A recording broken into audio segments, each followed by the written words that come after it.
بسم اللہ الرحمن الرحیم۔ السلام علیکم۔ ایک ظالم بادشاہ نے اپنے ملک میں یہ اعلان کروایا کہ مجھے کوئی ایسی بات بتائے جو میں نے کبھی سیکھی نہ ہو، میں اسے مالا مال کر دوں گا۔ مختلف عالم، دانا، حکیم بادشاہ کو علمی باتیں بتاتے رہے، لیکن بادشاہ مطمئن نہ ہوا۔ بالآخر ایک جنگل سے ضعیف بادشاہ کے محل میں آیا اور کہنے لگا، اے بادشاہ، میں تمہیں زندگی کا راز بتانے والا ہوں، لیکن میری ایک شرط ہے۔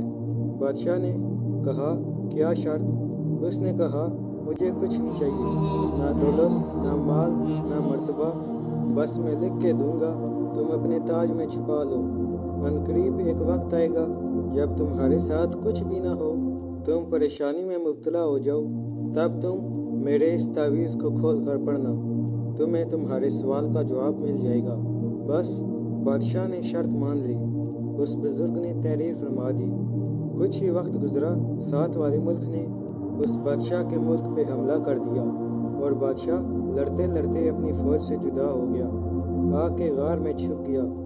باہر لوگوں میں یہ بات عام ہو گئی کہ بادشاہ مر گیا، اب دوسرے ملک کا بادشاہ یہاں حکومت کرے گا۔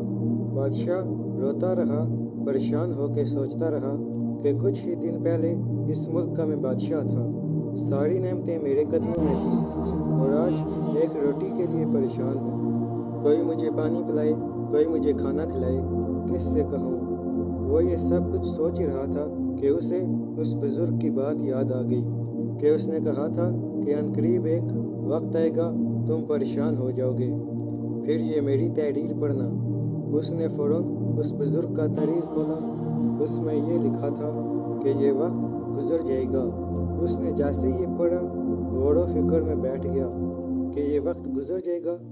سوچتے سوچتے اس کو خیال آیا کہ ہاں، میں بادشاہ تھا، میرا مرتبہ تھا، میرا مقام تھا، میری عزت تھی، وہ وقت گزر گیا، اور آج میں غریب ہوں، بے بس ہوں، بھوکا ہوں۔ اگر اللہ سبحانہ تعالیٰ نے چاہا، یقیناً یہ وقت بھی گزر جائے گا۔ اس تعویذ کو پھر سے بند کر کے اپنے پاس رکھا اور اللہ سبحانہ تعالیٰ کا نام لے کے اس غار سے باہر نکلا، اپنی فوج کو جمع کرنے کی جستجو میں لگ گیا۔ بالآخر فوج کو پتہ چلا کہ بادشاہ زندہ ہے، لوگ جمع ہونے لگے، حوصلہ بڑھا، ہمت بڑھی، پھر سے جنگ کی، اور اللہ سبحانہ تعالیٰ کے فضل و کرم سے اس بادشاہ نے جنگ فتح کر لی۔ پہلے وہ ایک ملک کا بادشاہ تھا، اب 2 ملکوں کا شہنشاہ بن کے اپنے تخت پہ بیٹھا۔ جیسے ہی بیٹھا، اللہ سبحانہ تعالیٰ کا شکر ادا کرنے لگا اور اللہ کی نعمتوں سے لطف لینے لگا۔ اس کے دل میں خیال آیا کہ یہ امید جو اس بزرگ کے لکھے ہوئے لفظوں سے ملی تھی۔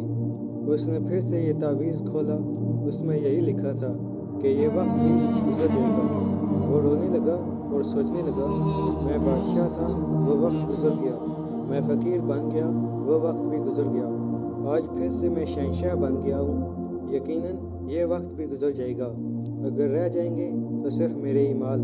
اس کی آنکھیں ایسی کھل گئیں کہ اس نے اپنی دولت غریبوں، یتیموں اور مساکینوں میں بانٹ دی اور خود ایک نیک انسان بن کر زندگی بسر کرنے لگا۔ بے شک اللہ سبحانہ تعالیٰ ہر چیز پہ قدرت رکھتا ہے۔ اے اللہ، ہم سب کو نیک رستے پر چلنے کی توفیق عطا فرما۔ آمین ثم آمین۔